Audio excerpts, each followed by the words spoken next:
Hello everybody, welcome to Ichimoku Telugu channel. మనం ప్రతిరోజు Nifty and bank Nifty చార్ట్ను review చేస్తున్నాం based on CPR and Ichimoku indicator ప్రకారం.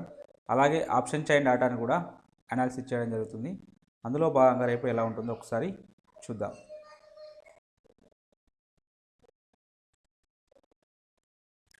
Nifty యొక్క ఇంటర్డే చార్ట్ అనాలిసిస్ చేసినట్టయితే నిన్న సిపిఆర్తో పోల్చుకున్నప్పుడు ఈరోజు వైడ్ సిపిఆర్ రావడం జరిగింది.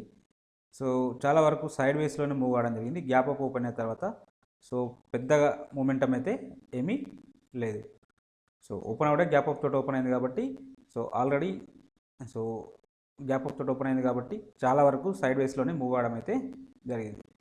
సో ఒకవేళ previous day high R1 breakout అయితే రావడం జరిగింది. సో ఇక్కడ ఇనిషియల్గా ఇక్కడ ఎంట్రీ తీసుకుంటే దీనిపైన ఎంట్రీ తీసుకుంటే స్టాప్ లాస్ అనేది ఇది అవుతుంది. యాక్చువల్గా ఇలా వైడ్ సిపిఆర్ ఉన్నప్పుడు కొంచెం స్టాప్ లాస్ కూడా హెవీగా ఉంటుంది, లేదంటే ఈ రెండింటికి మిడ్ పాయింట్ అవుతుంది.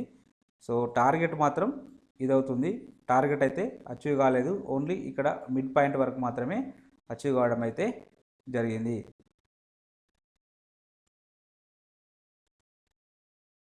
ఇక సప్లై డిమాండ్ జోన్స్ గురించి డిస్కస్ చేస్తే మనం గతంలో ఇవ్వబడిన సప్లై జోన్ అనేది డిమాండ్ జోన్గా యాక్ట్ అయింది.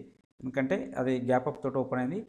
దీనిపైన ఓపెన్ అయిపోయి మళ్ళీ నెక్స్ట్ పుల్ బ్యాక్ అయితే రావడం జరిగింది. పుల్ బ్యాక్ వచ్చినప్పుడు entry point, stop loss, target minimum 1:2 achieved.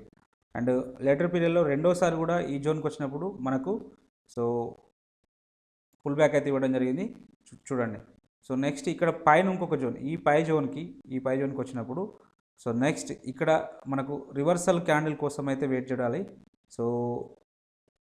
Reversal candle perfect అయితే ఇది కాదు. 1 సెకండ్.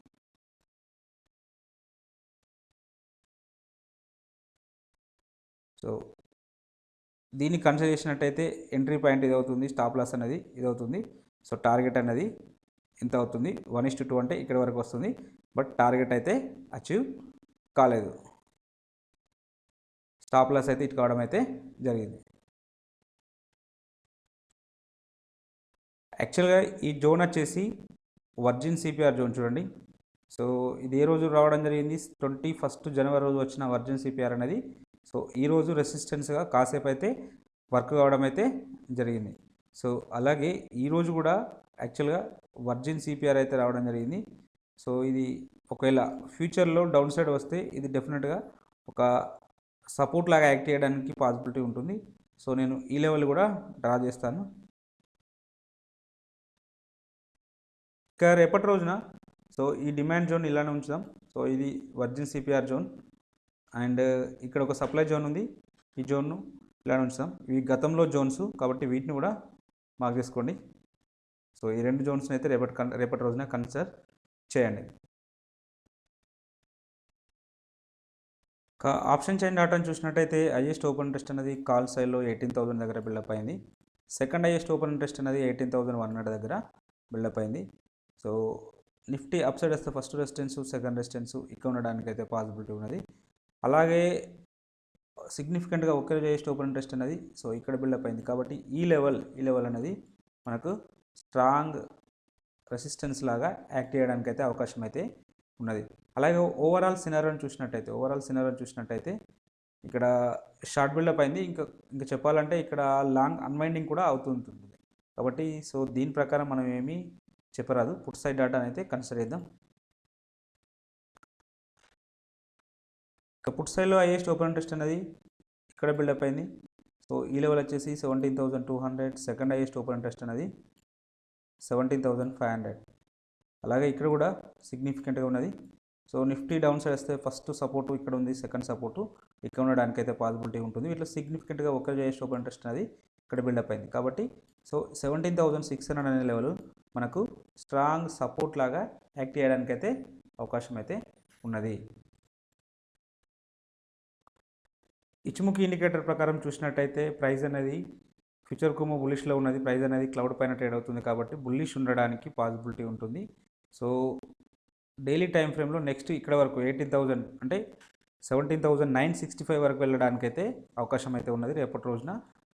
ఇది బ్రేక్అవుట్ అయితే మళ్ళీ నెక్స్ట్ 18,300 వరకు వెళ్ళడానికి ఛాన్సెస్ అయితే ఉంది. బట్ రేపటి రోజున ఈ టార్గెట్ అచీవ్ అవ్వడానికి పాసిబిలిటీ ఉంటుంది. ఒకవేళ డౌన్ సైడ్ వస్తే ఇక్కడ వరకు బేస్ లైన్ వరకు రావడానికి ఛాన్సెస్ అయితే ఉంటుంది. బేస్ లైన్ వచ్చేసి 17,600 దగ్గర ఉన్నది కాబట్టి సో అప్ సైడ్లో 965, డౌన్ సైడ్లో 600 వరకు రావడానికి అయితే ఛాన్సెస్ అయితే ఉన్నవి. ఇక ఒకసారి అవర్లీలో కన్ఫర్మేషన్ తీసుకుందాం.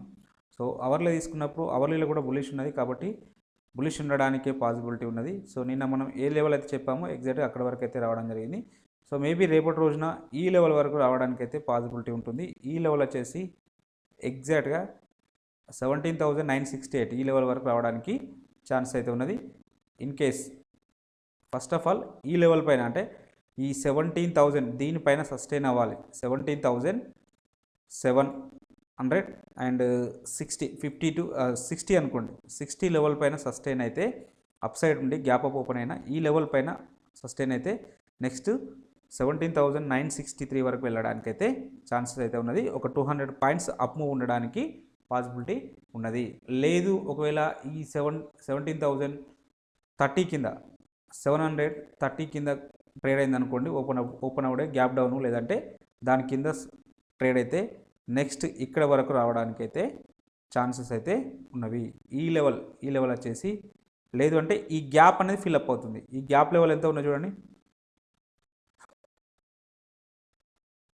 17,600 వరకు రావడానికి ఛాన్సెస్ అయితే ఉన్నది. 17,600 వరకు రావడానికి ఛాన్సెస్ ఉన్నది.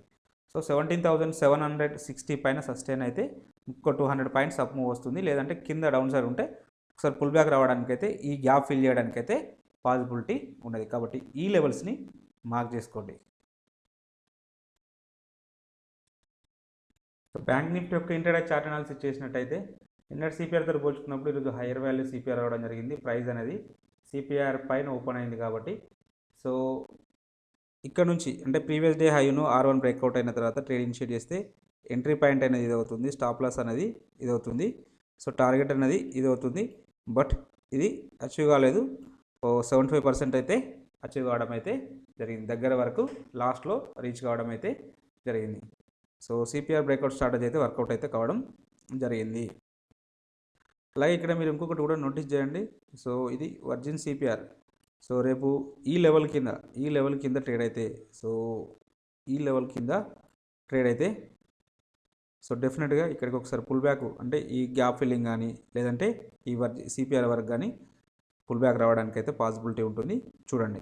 సో దీనిపైన ఒకవేళ గ్యాప్ ఓపెన్ అయ్యి దీనిపైన సస్టైన్ అయితే మళ్ళీ ముందుకెళ్తుంది. లేదు అంటే సో దీని కింద ఉంటే డెఫినెట్గా డౌన్ సైడ్ రావడానికి అయితే అవకాశం అయితే ఉన్నది. ఇక మనం ఇవ్వబడిన లెవెల్ సప్లై డిమాండ్ జోన్స్ ప్రకారం అయితే సో ఈ సప్లై జోన్ ఇవ్వడం జరిగింది. దీనిపైన గ్యాప్ అప్లో ఓపెన్ అయింది కాబట్టి సో ఇది డిమాండ్ జోన్గా యాక్ట్ అవుతుంది. సో వన్స్ ఈ జోన్ నుంచి అప్ సైడ్ వెళ్ళడం జరిగింది. చూడండి, అంటే అగ్రెసివ్ ట్రేడర్కి అయితే మంచి పర్ఫెక్ట్ ట్రేడ్ లభించిందని చెప్పవచ్చు. సో కన్జర్వేటివ్ ట్రేడర్ అయితే డెఫినెట్గా ఇక్కడ వరకు మళ్ళీ పుల్ బ్యాక్ వచ్చే వరకు వెయిట్ చేయాలి. సో అలా రాలేదు పుల్ బ్యాక్. సో పోనీ ఇక్కడ ఏమైనా రిజెక్షన్ క్యాండిల్స్ దీన్ని టచ్ అవ్వకుంటూ డౌన్ సైడ్ అయితే రాలేదు. ఇక్కడ ఒక క్యాండిల్ రావడం జరిగింది. బట్ ఇది ఆర్ఆర్ అనేది ఫేవర్గా లేదు. ఇంత బిగ్ క్యాండిల్ అంటే మామూలుగా అబ్నార్మల్ క్యాండిల్స్ వచ్చినప్పుడు ఒక జోన్ దగ్గర దాన్ని వదిలేయడమే ఉత్తమం. సో స్టాప్ లాస్ అనేది హెవీగా ఉంటుంది కాబట్టి ఈ జోన్ అయితే వదిలేద్దాం. సో నెక్స్ట్ ఈ జోన్ నుంచి మళ్ళీ అప్ సైడ్ అయితే వెళ్ళడం జరిగింది. సో అప్ సైడ్ వెళ్ళి మళ్ళీ పుల్ బ్యాక్ కోసం అయితే చూద్దాం. 1 సెకండ్. సో మళ్ళీ పుల్ బ్యాక్ అయితే రావడం జరిగింది. పుల్ బ్యాక్ వచ్చినప్పుడు సో ఇక్కడ ఎంట్రీ అనేది ఇది అవుతుంది, స్టాప్ లాస్ అనేది ఇది అవుతుంది. ఇక్కడ స్టాప్ లాస్ అయితే ఇట్ కావడం అయితే జరిగింది ఈ జోన్కి. సో మళ్ళీ లేటర్ పీరియడ్లో ముందుకైతే వెళ్ళడం జరిగింది. బట్ మన స్టాప్ లాస్ అయితే ఇట్ కావడం అయితే జరిగింది. ఇంకా ఈ జోన్ చూద్దాం. సో ఇది సప్లై జోన్ ఇక్కడ ప్రైస్ అనేది ఈ లెవెల్కి వచ్చినప్పుడు విక్ రివర్సల్ అని చెప్పాము. విక్ రివర్సల్ అండ్ ఎంట్రీ పాయింట్ ఇది అవుతుంది. స్టాప్ లాస్ అనేది సో లేదు అంటే ఈ క్యాండిల్ తీసుకున్నట్టయితే పర్ఫెక్ట్గా మనకు ఎంట్రీ ఇది అవుతుంది. స్టాప్ లాస్ అనేది దీనికి అంటే ఈ జోన్కు పైన తీసుకోవచ్చు. సో మినిమం 1:2 టైమ్స్ అయితే టార్గెట్ అయితే అచీవ్ కావడం అయితే జరిగింది. సో మళ్ళీ లేటర్ పీరియడ్లో ఈ జోన్కి అయితే రీచ్ కావడం జరిగింది లాస్ట్లో. సో ఇక్కడ కూడా సో ఒకవేళ ఎంట్రీ తీసుకుంటే మినిమం 1:1 అయితే టార్గెట్ అయితే అచీవ్ కావడం అయితే జరిగింది.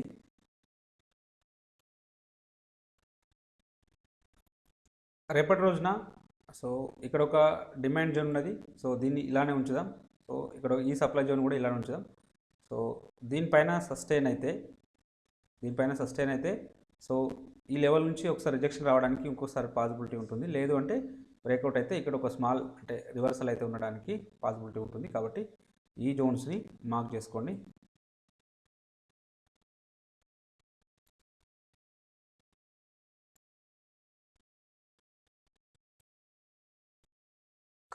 ఆప్షన్ చైన్ డాటాను చూసినట్టయితే హైయెస్ట్ ఓపెన్ ఇంట్రెస్ట్ బ్యాంక్ నిఫ్టీలో 40,000 దగ్గర బిల్డప్ అయింది. సెకండ్ హైయెస్ట్ ఓపెన్ ఇంట్రెస్ట్ అనేది 39,500 దగ్గర బిల్డప్ అయింది. Bank Nifty up side first resistance second resistance ఇక్కడ ఉండడానికి అయితే పాసిబిలిటీ ఉంటుంది. అలాగే వీటిలో సిగ్నిఫికెంట్గా ఒకరు హైయెస్ట్ ఓపెన్ ఇంట్రెస్ట్ అనేది సో ఇక్కడ లేదు, కాబట్టి అంత లాంగ్ అన్వైండింగ్ అవుతుంది. సో కాబట్టి దీని అలాగే ఓవరాల్ సినారిని కూడా ఇక్కడ సమ్వాట్ మిక్స్ ట్రెండ్ అవుతుంది. కాబట్టి ఫుట్ సైడ్ డాటాను చూద్దాం.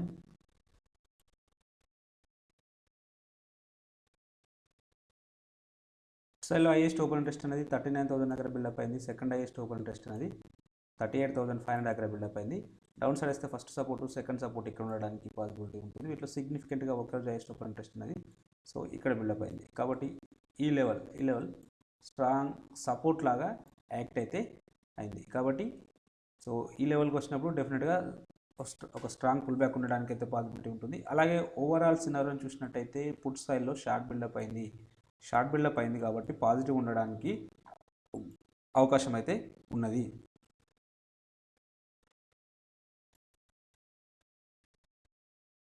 ఇచ్చుముఖి ఇండికేటర్ ప్రకారం చూసినట్టయితే ఫ్యూచర్కు బులిష్లో ఉంది కాబట్టి డెఫినెట్గా బులిష్ ఉండడానికి పాసిబిలిటీ ఉన్నది. సో నెక్స్ట్ టార్గెట్ ఇక్కడ వరకు రావడానికి ఛాన్స్ అయితే ఉన్నది. ఈ లెవెల్ వచ్చేసి 40,160 వరకు రావడానికి అవకాశం అయితే ఉంది.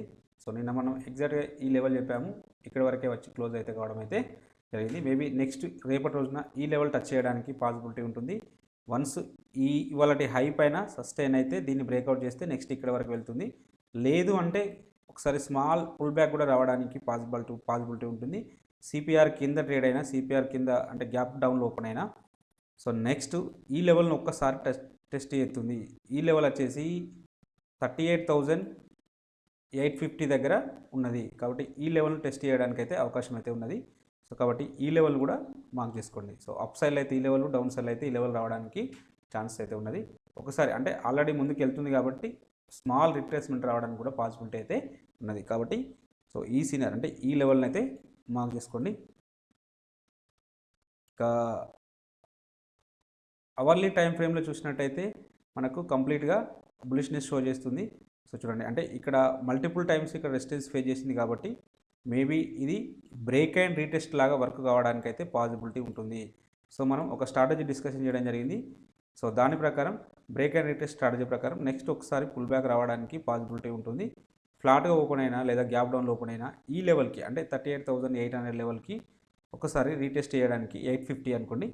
సో ఈ లెవెల్కి రావడానికి పాసిబిలిటీ ఉంటుంది. ఇక్కడ వచ్చినప్పుడు ఏదైనా ఒక బులిష్ క్యాండిల్ చూసుకుంటూ కన్ఫర్మేషన్ క్యాండిల్ తోటి అయితే ట్రేడ్ ఇనిషియేట్ చేయడానికి అయితే అవకాశం అయితే ఉంటుంది. సో ఇది డౌన్ సైడ్ సినార్. ఇక అప్ సైడ్లో ఈ లెవెల్ పైన సస్టైన్ అయితే, ఈ లెవెల్ పైన గ్యాప్ అప్ ఓపెన్ అయినా సో దీనిపైన సస్టైన్ అయితే నెక్స్ట్ 40,200 వరకు వెళ్ళడానికి అయితే ఛాన్సెస్ అయితే ఉన్నవి.